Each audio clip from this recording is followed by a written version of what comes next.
On a rainy night, Detective Miguel Soares is in his office reviewing old cases. The city of São Vicente is quiet, but Miguel feels that something dark is coming. Suddenly, an anonymous envelope is slid under the door. No sender, just his name written on the front. He opens the letter and reads aloud. Detective Soares, a crime will be committed tomorrow at midnight on Palm Street. Only you can prevent it. But know that discovering the truth will change you forever. Intrigued, Miguel furrows his brow and says to himself, "Who would send this to me? And why just me?" Miguel tries to trace the origin of the letter, but all leads seem to lead to a dead end.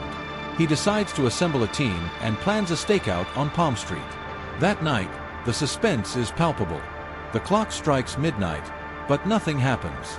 Miguel becomes frustrated and says to his team, "It seems we've been tricked. Let's review the letter again." Upon reviewing the letter, he notices a previously overlooked detail. The paper is from an old brand no longer manufactured. Miguel heads to an antique store and meets an elderly salesman. "Good evening, sir. I'm looking for paper from an old brand. Do you recognize this?" Miguel asks, showing the paper. The salesman examines the paper carefully and responds, "Yes, I know this type of paper well. A man bought all the stock decades ago. He was quite a reserved customer." Miguel, intrigued, asks, "Do you know who this man was?" "It was the father of a well-known detective in town.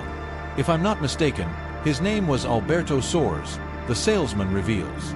Shocked, Miguel returns home and searches through his father's old belongings. He finds a box with more letters, all similar to the one he received. In one of them, his father confesses a crime. "Miguel, if you're reading this, then you discovered my secret. 30 years ago, I committed a terrible crime. The young woman who disappeared. I was involved." Miguel whispers to himself, "It can't be. My father. This doesn't make sense." Determined to uncover the truth, Miguel heads to the location mentioned in the letter. He finds an elderly man with a gun pointed at a portrait of Miguel's father, set up on an improvised altar. The man, with tears in his eyes, says, "I've waited years for this moment. Your father ruined my life. I planned to administer justice myself." Miguel, with a firm voice, responds, "You can't do this. I know what my father did was horrible, but revenge won't bring your daughter back. Let me help you resolve this the right way." The man, visibly confused and exhausted, asks, "And why should I believe you? You're just another Soares." Miguel, with sincerity, replies, "Because I also seek justice. I didn't know the details of what happened, but now I do.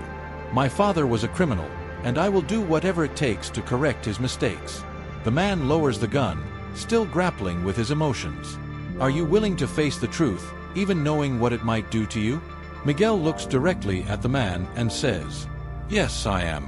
The truth needs to come out, and I'm here to make sure it does."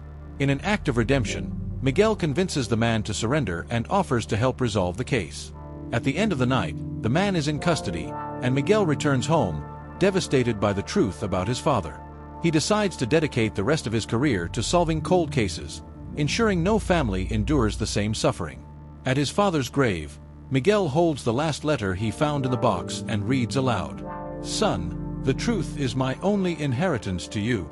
May you make it your shield and sword." With tears in his eyes, Miguel places the letter on the grave and whispers, "I will, Father, I will." The story ends with the lesson that the truth, no matter how painful, must always prevail, as it is the only way to bring true justice and peace.